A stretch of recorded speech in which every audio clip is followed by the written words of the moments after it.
Well, I remember when I danced at the altar. I didn't care if it cost me a friend or two. I remember getting baptized in cold water, but rising with the fire in my soul. Same power now and forever. No, you're not through. Same words can speak to the mountains and make. Hi there, how are you today? This is the weakest right here in Lagos at Echo Hotel, and it's amazing to look around, see lots of bursts, women, energy from different facets of life, different companies, different organizations, all fired up, all inspired. And according to the theme of this year, it says, Mission, I am possible. Alright, so all you gotta do, thrive, keep thriving, don't stop thriving. That's the spirit. Stay tuned, and I'll catch you tomorrow.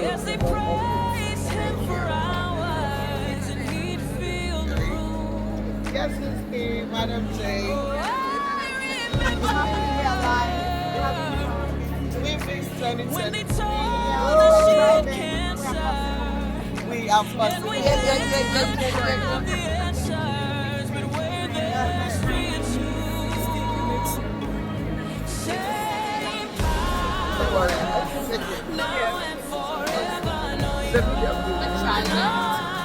Right.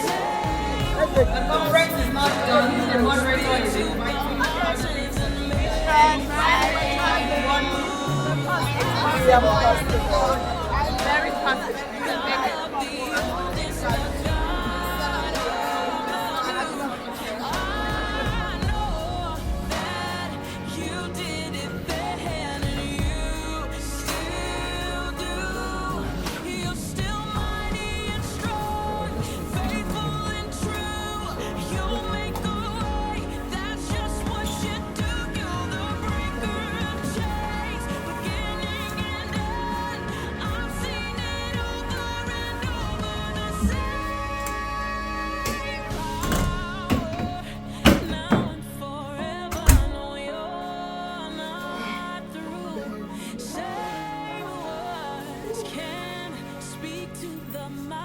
can make it.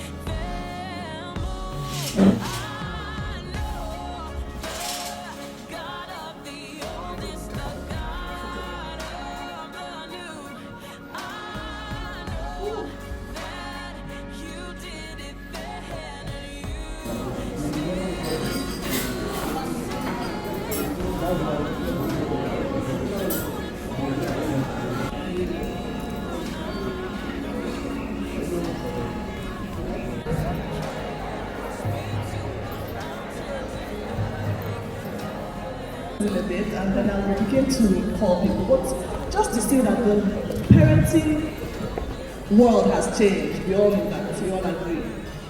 The way parenting is today is the way it was when we were being parented. It's evolved.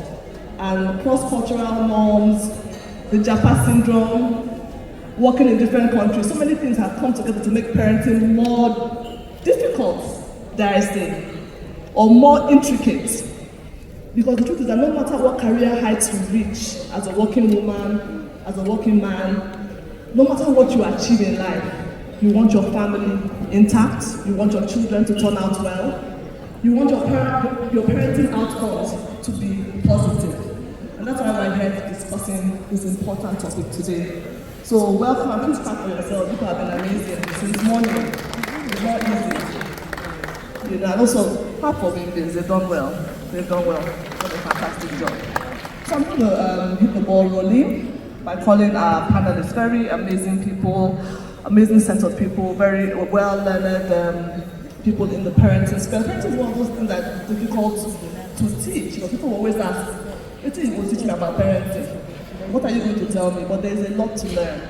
And the truth is that as we continue to allow ourselves to learn the different tools, it will help us in our parenting outcomes. So first of all, I'm going to call someone very dear to me. I've worked with her in the parenting space a lot. Beautiful in and out. Her name is Irene Bangor. Irene is the co-founder of the North 100 Naira a Day School. You need to find out what that's about. It's an amazing initiative. She's also a parenting coach, and she focuses. And this world is really a global village. Everybody's connected in one way or the other. And I didn't know Isioma, the next person I'm going to call, so I started talking to her. The next person I'm going to call up is Isioma Asiojo Tugo. Isioma is the senior advisor IMS Shell Advisory Board. She's also in charge of the Leading Career Mom Network. She's the head of network, and she's the founder of Blazers and Babies, a wonderful community for parents who are working, career moms to be specific. Welcome, Isioma. And she flew in from somewhere in the Middle East to be here, so please clap for Isioma. Clap for Isioma. Welcome. And then last but certainly not the least, the lone man on the panel, Mr. Keola Akiroto. Welcome, Mr. Keola. Mr. Keola is the founder of Parent Mark Consult. And like the name suggests, it's all about parenting. Parenting outcomes, how we can parent better, what we can do. And I'm really excited to have him on this panel because many times when we talk about parenting, we always think, it almost sounds like it's mothering by saying and not parenting, because it's always as if it's just the moms that come out. So even though this is a conference for women, it's good to have a male perspective in the room. Very important to have you here. Thank you so much. And straight away, I'm going to go straight to talk to, I called you last, Mr. Keola, but I'm going to go to you first. Many times we have a lot of women who are taking all sorts of roles, working across the world, having to travel to take jobs, having to travel for meetings, And then the men as well, have been doing it for years. You have men living in Nigeria, their families are in Canada or wherever. How are fathers able to stay present and able to also support their wives who are busy? So it's a two-pronged question. How are men able to stay present, do their own bits, and how are they able to support the women in their lives to also parent more effectively? Okay, thank you. So first of all, I want to thank women in management and business. I'm talking about the Board of Trustees for counting worthy to be here in the midst of women, because when I received the mail, and as usual in our house, we deliberate, and my son raised the question. I know you've gone to speak in some places. Are you a woman? Why are you here? So I said that because of your mom, and the woman gave birth to me. So let's go and talk. Thank you, Board of Trustees. And the second person I want to appreciate is my wife. She's not here, unavoidably absent. Mrs. Folashade Akinola. I was supposed to be able to post the job. She was not able to make it. So thank you. So when we look at the questions too, that the women are now in the forefront, then what are the men doing to support them? So I'll take that back It's not here. Can I to the cultural stage. It's so difficult here in Africa to see, for a man to want to assume that, or to want to do the job of babysitting or supporting the mom in the kitchen or in any job, right? So they turn it to be, it's not so. That it's not meant to be so. When I wrote a book in 2018, that was actually the conversation that led to that book between my wife and our son. My wife called him to come and do something in the kitchen. Then, this boy was around 11, going to 11. He was born in 2007. 2017. That was when that conversation happened, precisely in October.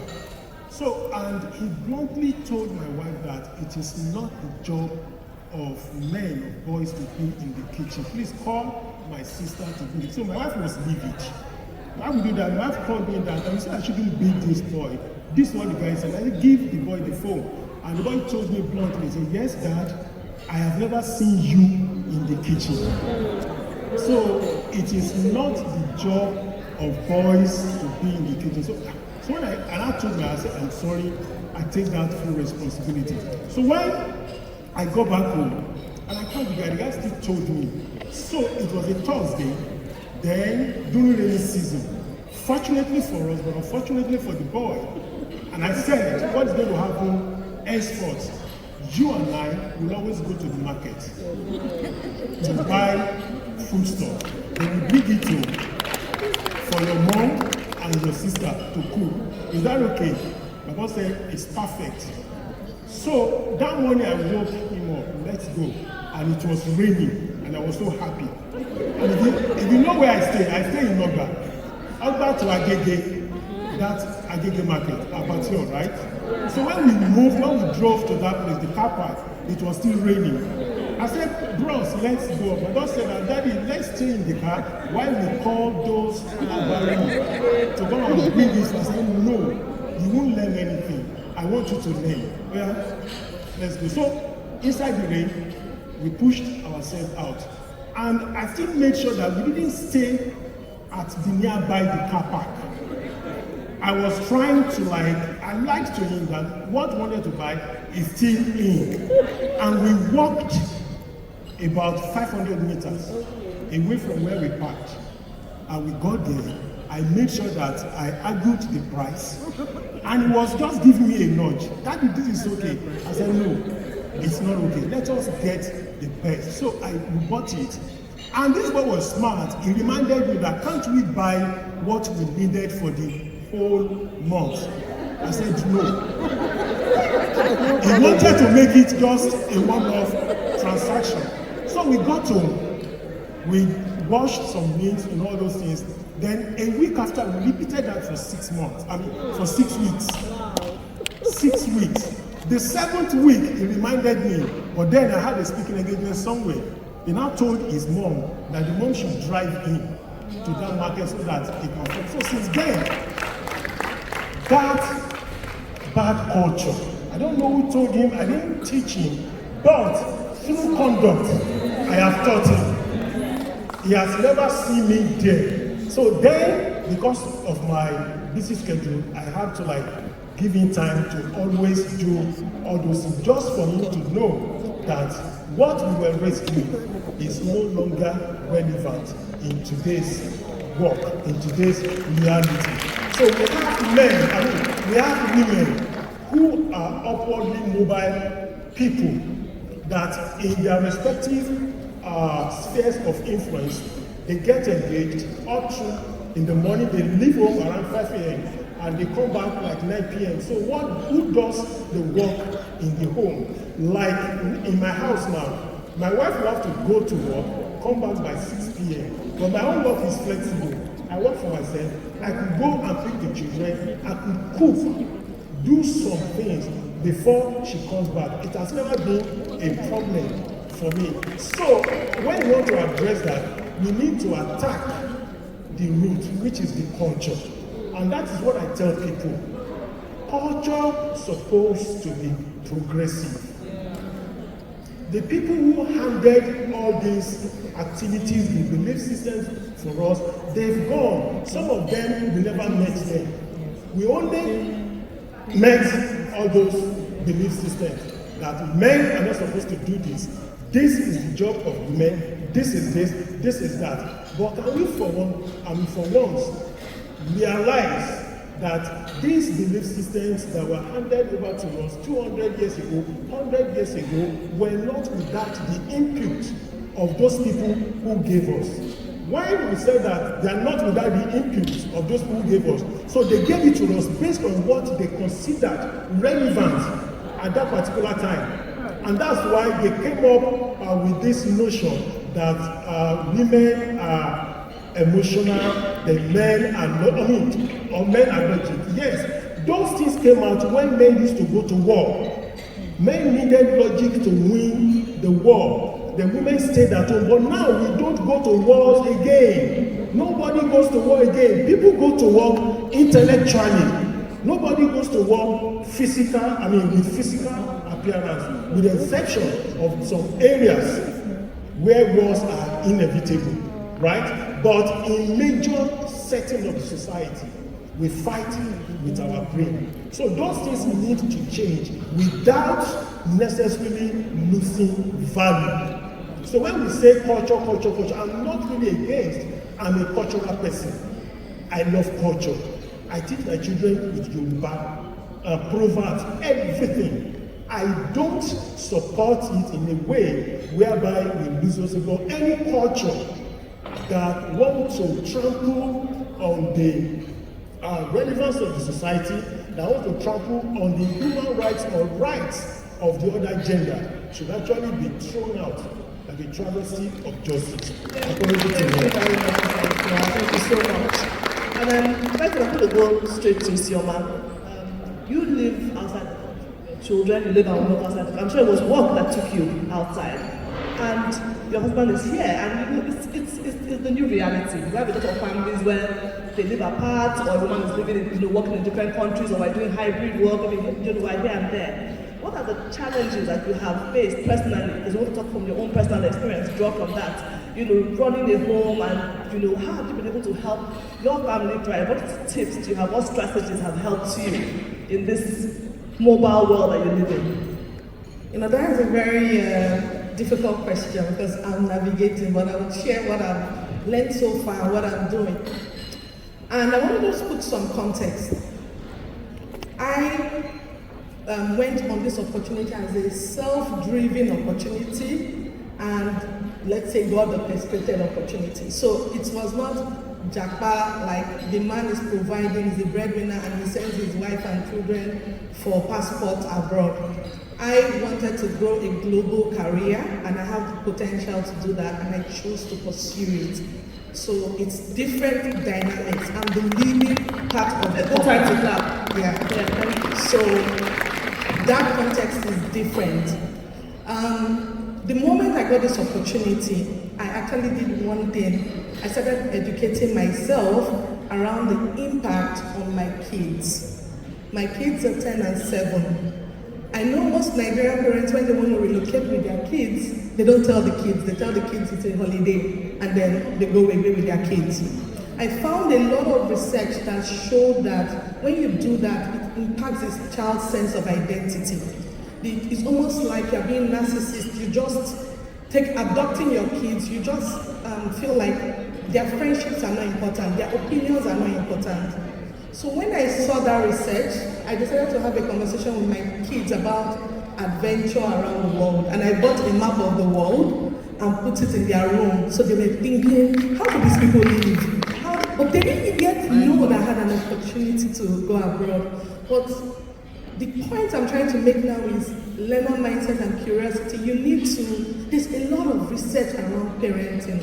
There's a lot around research around familiar relationships. So I'm focusing on parenting because kids are the ones you can still mold. The spousal part is a complex issue because, as Mr. Akerupo has said, our culture has done a bad job.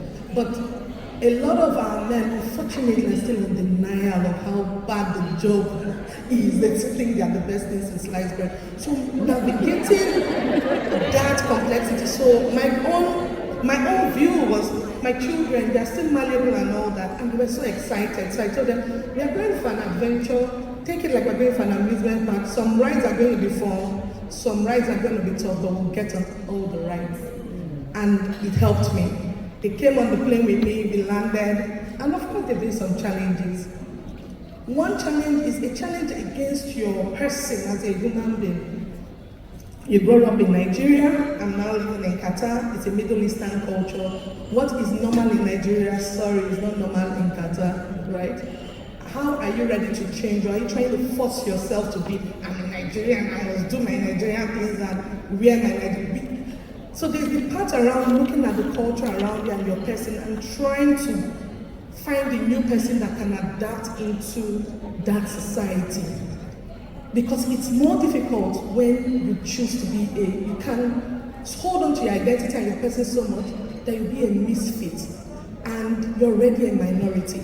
So being very educated and deliberate about how this cross-cultural thing is going to affect your person as an individual. As Mrs. Bimbo said, I am, so my person first.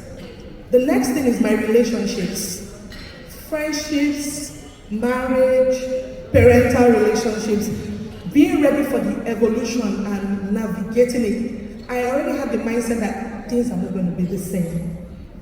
It won't be the same because you're not living in the same house anymore. The power dynamics is changing, and I'm just having your mind open around that. Then around your purpose too. So where am I going on this assignment, right? And what's the implication of this assignment on my purpose? So it was clear to me because that is what I had to hold on to, when, things get tough. And finally, the price I will pay. We talk a lot around women. I am possible, I'm ambitious, and everything, but there's a price for your achieving your possibility. There's a price. But are you consciously making the trade-offs? Or are you allowing it to happen to you? Right? And some of those prices can be little if you look at support around. I know people say I am enough, everything I have is within me. But you need to get to a point where you seek help. Managing cross-cultural families is not a new thing. People have been doing it, but maybe triggered by refugee situations and all that. But there's a lot of research and there's a lot of support. Honestly, if you can get a coach, that's something helpful. It's going to challenge you. If you need therapy, you need to get it because it's going to challenge all your persons. And guess what? One of the things that helps the fabric of society is the family and community. And now you are uprooting yourself based on your potential, right? And maybe economic situation. So it's not going to be easy, right? No matter how many zeros are at the back of the figure they are giving you, be ready to navigate these challenges. As I said, the price you would pay, does it align with your purpose? The partnerships and relationships, and your person. I'm not the same person that left Nigeria a couple of years ago. Yeah. Thank you so much for sharing that. It's very practical. There's something you mentioned, different culture. Even our keynote speaker spoke about a culture shock when you're in a different country, different place. I want Irene to speak a bit to that because, we're in a different place. Things are treated differently. Education system is different. So many things are not quite the same. As a parent, when you have to deal with children in different locations or in a different location, what are the things you can do to help in that education space to make sure your child is getting the right kind of education that you will be happy with? So I'd like to start by welcoming everyone. Thank you for choosing our session this evening. I also want to thank the Libby's team for choosing us. I'm just learning from everyone on the panel. So what Trauma has asked is in two ways. We have parents who have relocated and their daughters and sons are left behind while they move to other cities, some temporary. And then we have the ones that relocated with their children and they're navigating the cultural differences together. Am I correct? So I'm going to start with the ones that are leaving their children behind, then I'll talk about cross-border relationships. So I've seen this happen now. Parents left, but left their kids with other people. That decision has to be thoroughly thought through. For example, if you're a supervisory systemic parent, is the person you're handing over your child to thorough and supervisory in their nature? What is the capability of that person in managing first your child's trauma that you've left? Because many children left behind within the very first few months and years deal with the trauma that comes with, this is not my home. And for any human being, our default is to be at home. And home is where our parents are. No matter how strict they are, that's home. So they are now in new spaces where they are strangers, even though mommy and daddy feel that that is also home. So it means that we're leaving our children for people who understand those dynamics. When the child is moody, they are not livid, they are not upset, they are not triggered by the child's attitude. They understand that this child is going through certain nuances. The second thing is, one of the things I have seen is that sometimes when parents leave girls, they feel rejected by that move. And that rejection pushes them to the opposite sex for validation. So you find sexual misbehavior start to kick in. And it's not unusual for the receiving families to feel like, I don't want you to be a bad influence on my children. Meanwhile, we're supposed to be saying, what happened? Do you understand? So it means that before we leave, there's supposed to be some form of conversations around trauma and sex education for the children as they're left behind, or at least in the homes that they're moving into, there's someone knowledgeable enough to continue those kinds of conversations so that these children learn healthy ways to cope with this separation. We also need to think about, in the homes we're living these kids, who are the people in these homes? Not who you would like them to be, who they really are. Sexual abuse happens mostly with people that are related to us. Someone that nobody would be uncomfortable if they saw them around your child. I mean, a few years back, we saw the sad letter a girl wrote after she committed suicide of her mother's younger brother who was having repeated intercourse with her in their home, that she became addicted to it. The question I'm asking is, that happened under the nose of her parents. What about in the absence of their parent? Because a parent's eye on the child will always be totally different from another person's eyes on the child. So we need to ask and audit, who am I leaving my child with? How skilled is this person? What are some challenges that will come with this, leaving this child behind? And then let's now talk about cross-border experiences. Society knows the era we are on. Even before the JAPA conversation, we heard Dr. Sherman talk about going for career advancement and stuff like that. When we start to travel across borders, we need to be careful how we trample Nigeria to our children.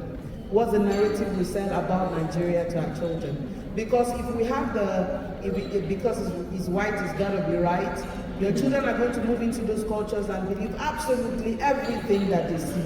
Because, if Nigeria worked and our culture worked, what are we doing here? So you heard Mr. Kiroko say culture is not totally wrong. If it's not progressive, it's not empowering, we put it behind us. So it means that our children need to know from home a narrative about Africa and African values that is sustaining. And then when we move across borders, we have to be present. One of my friends says there's a strategy to this thing, there's a method to this madness. Because we move abroad, you can't afford caregiving in most cases. The kids are now on their own. They're going to school on their own. Their schools are crazy. And now your child is coming home to say, Mommy, I'm thinking something in my head. And you put them on a flight and send them back to us. What is that? Nigeria is not a therapy room. So sit down with your child and deal with the matter. I don't know if you understand me. They say children are misbehaving, they say catch the next flight to Africa. What is that? So if we're going across borders, we have to articulate the values that we do not support. We have to articulate what we believe. You can't even be telling your children what you don't support, but you don't tell them what you do. So tell them what you believe. I live in Nigeria, my children are in Nigeria, but I told them that the Western world is very scientific in its nature. It's science before God. They believe in human feelings and human rights. So I said to myself, what do I believe? I believe that there is a God and there is order in society. Then I move on to say, but then there's also, since they're all scientific, we have to become knowledgeable parents today. So if there's certain information that is out there, you as a parent, don't rely on what you see online by yourself. Dr. Sema talked about research. Go and do research. You want to talk to your children about, say, LGBTQ, you need to do research. You need to do the pros and the cons so that you have a informed conversation, because the people interacting with your children in school are loaded. So you can't dismiss it by saying we are African. Your Africans is shallow response. And the last thing I want to say is, we have to wake up and understand the generation we're parenting. I'll share a simple story. Sad but funny. A few years back, our admirable Madam Ngozi Okonjo-Iweala won her election as president of WTO. So one of my smart mamas called her daughter and said, did you see that? If she had shared her needs, she will not be elected. And her daughter turned back and said, well, even if she shared her news, it doesn't take away from who she really is, her potential. Now, our generation will not even think that far. their generation have covered it. So the generation that you could tell something and they will be afraid, they don't exist anymore. These guys confront whatever it is you're presenting to them head on. So the woman are smiling. I said, this is not the arrow. That's not the generation we're doing. This generation wants to meet you logically. And so I told her you needed to tell her something. That sharing her needs is a judgment conversation. And WTO needs women with sound mind. Anybody, women or men, with sound thinking. And sharing her needs means that under pressure she will crack. And WTO is for serious, fierce decision makers. So you put it to her and she knows that I'm not trying to beg you not to share your needs. I'm saying that you look like a fool when you do that. So you guys understand the generation you're parenting and hit them head on. Thank you. Thank you very much. Thank you. I know you guys don't want to ask questions, so I'm trying to keep it short, but Irene, still on you, because we're talking about different countries, different cultures, our children's safety, whether we're with them, whether we travel with them, whether we leave them behind, having those conversations with them, because now we know our children have sense, because we had sense when we were children, so we need to have those discussions. How about body safety? How can we make our children, how can we educate them about body safety? What can we do to help them, especially our girl children, whether we're with them or not? Because only when we travel with them, we have all these busy careers. What can we do, Irene? So I like being in a room full of women because if I polled in this room and said, how many people here have been abused? You know that data says 1 in 5 of us will say yes. But I'm saying that 2 in 5 of us because African women don't easily tell in public spaces. So it means that we were coming out of a pandemic of some sort in our childhood, which should make us excited about passing on body safety education to our children. We're calling it body safety education so that we can be relaxed. It's sex education, you understand? But so that you understand what it really means, that I'm just teaching my child how to protect themselves from sexual harm. And I'll say that it's in 3 layers. The first layer is that we teach our children sexual abuse prevention-oriented sex education.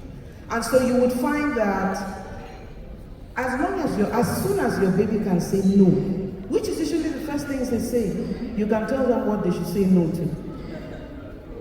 Then you can take it the next layer where we start to talk to our kids how to identify grooming, preventing sexual abuse.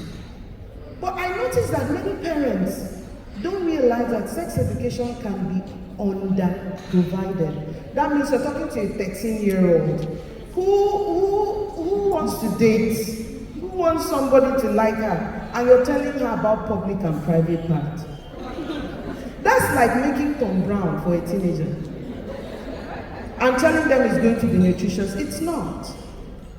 The era has changed. When our kids get into puberty, their sex education dynamics change. But here's the beautiful thing about sex education.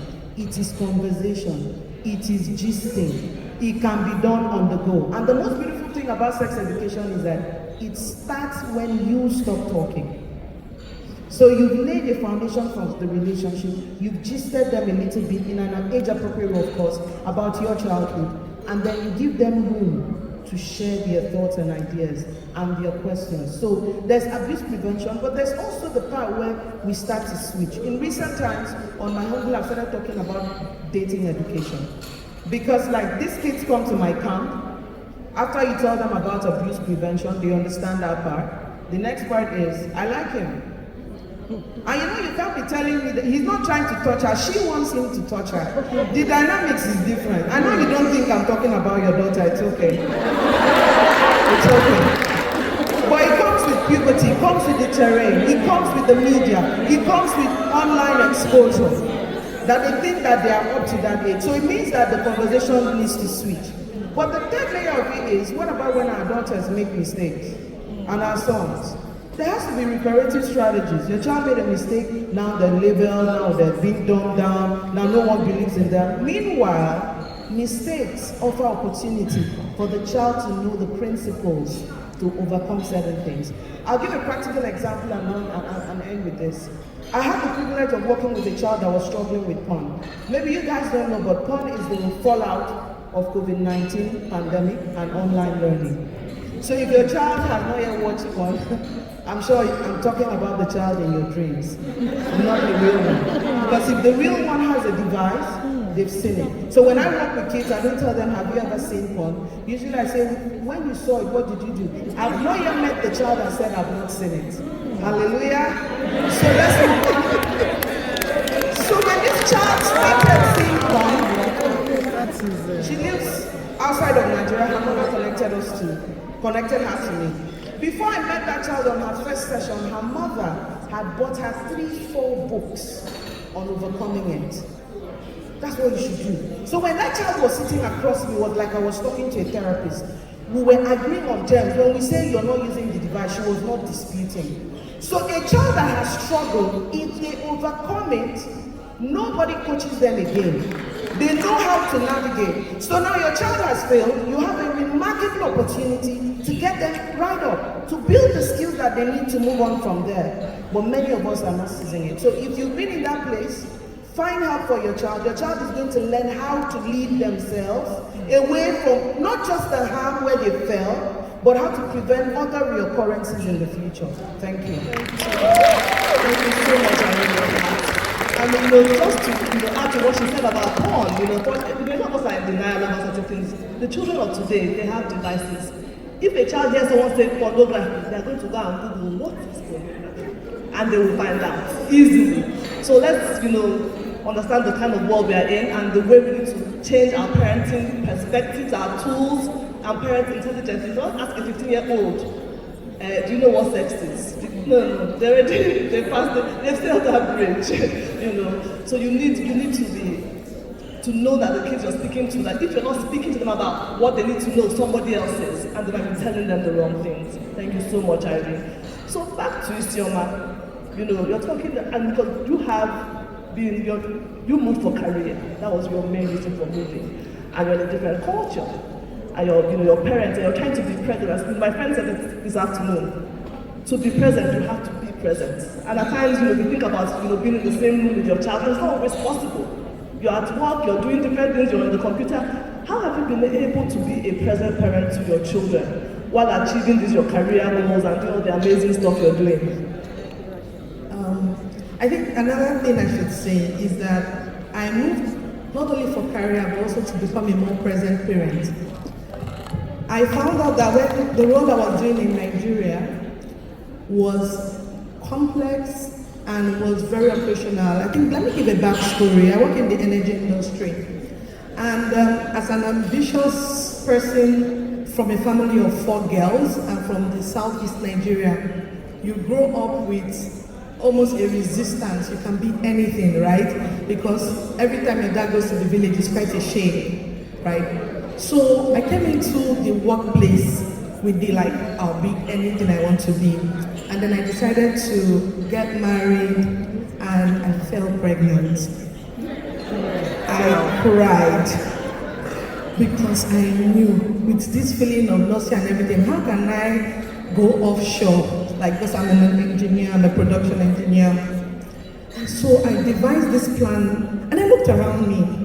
All the ladies around me that were successful were quite senior, and some of them had no kids or one kid, and none of them had the children early in the career. I looked at the others that had kids, and I didn't quite like how their career looked, right? It looked like, So I said, I'm going to make a different decision. I'm going to continue going to the field, even if I'm pregnant and even after the kid. So I made that decision with my first child. As well, this encouragement of, build credibility. When you are credible, then I moved with that. Then I had done little research on how important the early years of the child is, and the bonding with the parents, and safe space, and the development of the brain in the first 5 years of a child, and how important it is for the mom and the dad, for the child to have a predictable relationship and controllable relationship. Very important in those years. I had not done my research. I was just like, I don't want to just be, I didn't want a slow career. So I made that decision. And afterwards, I've just made, career-based decisions, getting more educated. So for my second child, I said, no, I would stay, I've paid my dues with this first 6 years. This child, I will stay with the child. And so now it's 13 years into it, and I said, I've been doing all these things, I've put the point, I'm not a production unit manager. My first child is payback time. I was not there, I didn't have a predictable, what do we call it, contact with her when she's about to become a teenager. And so I made that decision to change my role, basically driven by her. And then the career bit was awesome, more money outside of Nigeria. God is great. So, so I made that parenting decision. It's also a parenting decision. So now being present, another thing I found out also from research and all that was, okay, you're taking these kids abroad, they're going to be minority. And by minority, even in the Middle East, because in Qatar is highly populated with Indians and Filipinos before even the Qataris. So by default, minorities will be marginalized. So how do I create space? As I said, I do a lot of things. How do I create space in my mind to be present? So the first thing I did, I left Instagram February 2022. I left Instagram. Clap for me. So I told myself I'm taking a 2-year sabbatical. The second thing I did is I dropped out of 4 other volunteer groups I was in. I can't be volunteering everywhere when my kids need me. Amen. And so I decided I'm going to volunteer with only one thing. I'm not going to be on Instagram or any social media. I just have only LinkedIn. So presence does not just happen. You have to create it and you have to have trade-offs. You have to drop some things. So I consciously dropped some things. I also consciously dropped remembering friends' birthdays and anniversaries and all that. Like, just these little micro things that are in your brain that are stealing the time for your parenting. Stealing the time for you to see when your child comes home and is a bit sad. The dominion had changed. So I freed up a lot of things in my brain space, and I'm still trying to free up because my natural inclination is high performance. So I'm doing it. So that's how I'm trying to be present. And if I add one more thing, I say I get interested in what they are doing, right? So me and my kids, my second daughter is a creative and imaginative person, so I joined her to build forts and different things around my house. My living room is somehow. Every Thursday we do movie night together. My first daughter is more contemplative. She likes the silence. It's when you're silent, she talks. So I started taking her out for, every 2 weeks, connecting with her over maybe a cafe or walking together after dinner. Something I could not do in Nigeria. After dinner, we walk along the marina, all those kind of things. But creating those micro moments with the kids. It doesn't have to be going away on holiday. Going away on holiday, somehow I think it's not enough. I think you need to create little moments in the day to connect with these children. Creating little moments, thank you for that. It's so important that as women, like, whichever we choose what to say no. You can say no to Instagram. I had to leave the PTA chairmanship of my, my children's school. I had to leave the estate, whatever. I said, it's okay, I'm not the only person. I can resign. You have to choose. I choose not to watch some series because they can be quite addictive and take up your time. So we need to make these hard choices. What is important? What do you need to put forward? And I can promise me 1 minute. I want people to ask questions. 1 minute. I want you to just talk about how can we help our children when we're going to, like what she's doing. She's in Qatar. The people are going to Canada. Some people are going to the UK, where children are in charge, quote unquote. How can you help children maintain the lovely Nigerian cultural identity? That's the lovely parts of it, not the negative parts, while adapting to the culture of the new country that they're moving to. 1 minute, please. Okay, thank you. So I have an experience in this area. When our daughter was leaving for Washington last year.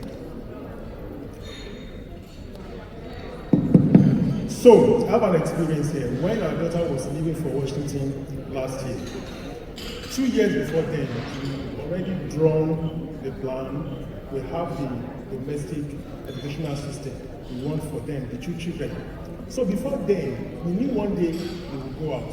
So we ran them through the legendary of our family, our ancestor.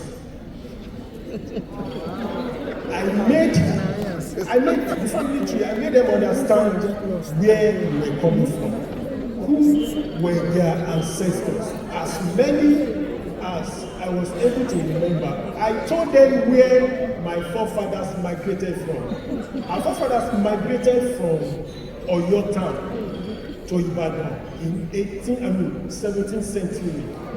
The progenitor of our father, of our ancestor, is Baba Yaji in Oyo Kingdom. They were kingmakers. So when they migrated from Oyo town to Ibadan, they become warriors. My great-grandfather was part of the people who fought Kiriji wars. So my daughter now said, so we are descendants of, we are warriors. I said, yes. So I'm warrior. I said, yes, you are. So in 2018, I ran a survey that two things. The first one is, what do this generation Z, what do they consider paramount in their life? The first one is personal success. Then the second one of the battles they face is identity. So these people don't know their identity. And I tell parents, even when I go to churches to minister, please, we are not descendants of Abraham. We are not descendants of Abraham. These children don't know Abraham. Tell them their ancestors. And that is why when you open the Bible, I'm sorry, 1 minute is gone. When we open the Bible, you see the children of Israel saying the genealogy. They say our forefathers told us. Look at Psalm 45 or 44, maybe 42. How God fought for them. It was the mercy of God that delivered those lands into them. Our forefathers told us never to cede our land to any other people. I'm sorry, I want to quote this guy here, but not to support the invasion of Gaza. Benjamin Netanyahu, 7 years ago, he went to the United Nations. He was talking, he said they will not cede their land to Gaza, to Palestine. He said for one reason, because what will I tell my ancestor, Jacob, when I meet him in heaven? That thing sparked something in my head. He said, because I found it in the book of law, that our land must not be seized. So these are the things we need to let our children know. So when our children go out of us to any land in the world, when you tell them the stories of their ancestors, they have their identity. So they can own their own. So nobody, no white boy, no white student will intimidate them. Even when they tell them that if your country was good, right, you will not come here. They should tell them that in so years, your own fathers came to Benin. Thank you, Mr. Akela. Thank you so much. These are the things we need to do to build their emotional resilience anywhere they find themselves. Thank you so much. Fantastic. And at this point, that's amazing. If you know where you're coming from, then you will know where you're going. It helps build confidence in our children. At this point, I want us to take a few questions. I'm sure we have 1 or 2 questions. And we only have 5 minutes. So can we take 1 question? Just 1. Okay, let me see. Ogolade, please ask your question. Where is Yemisi?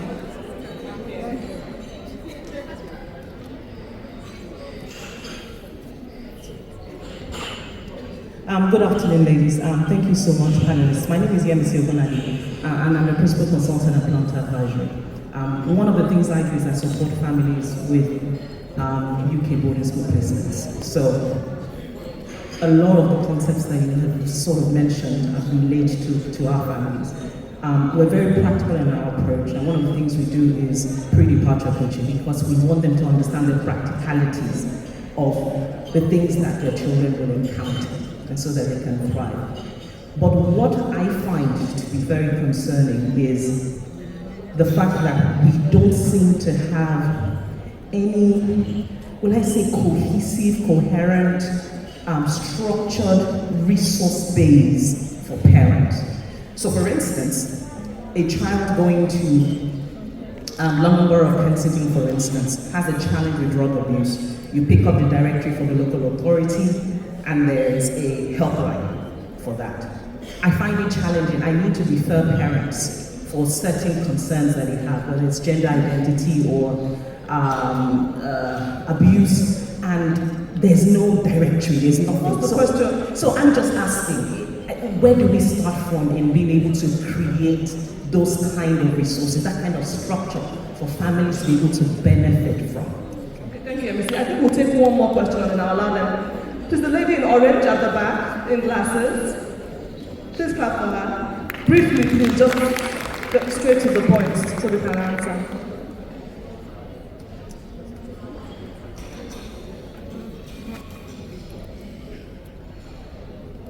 Okay, thank you so much. My name is Eunice. Okay, so I have two questions. I hope I have the time to take two questions.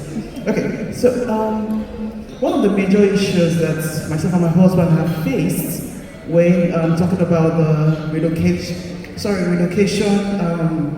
jackpot, is when it comes to discipline and parental styles. How do we navigate this?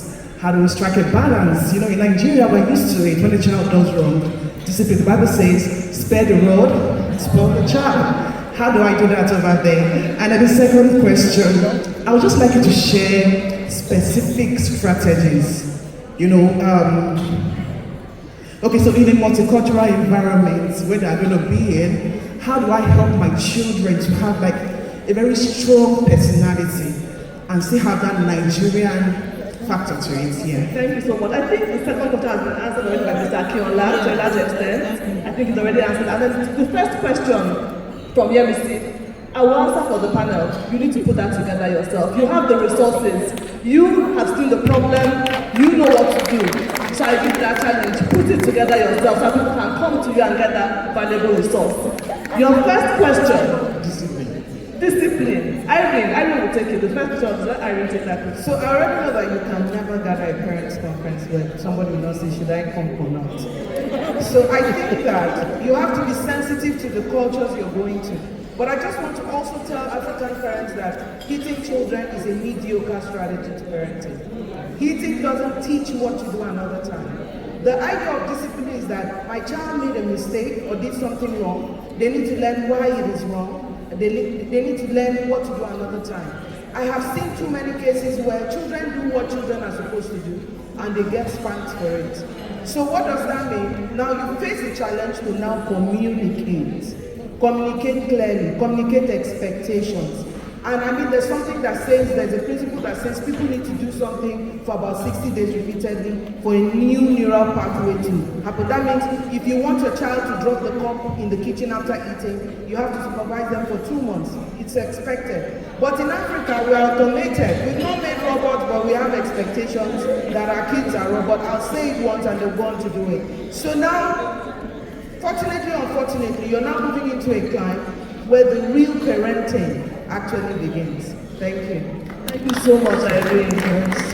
Okay, quickly, Mr. Kola. 30 seconds. 2015, a minister in my church slapped a 7-year-old boy. And I ran in.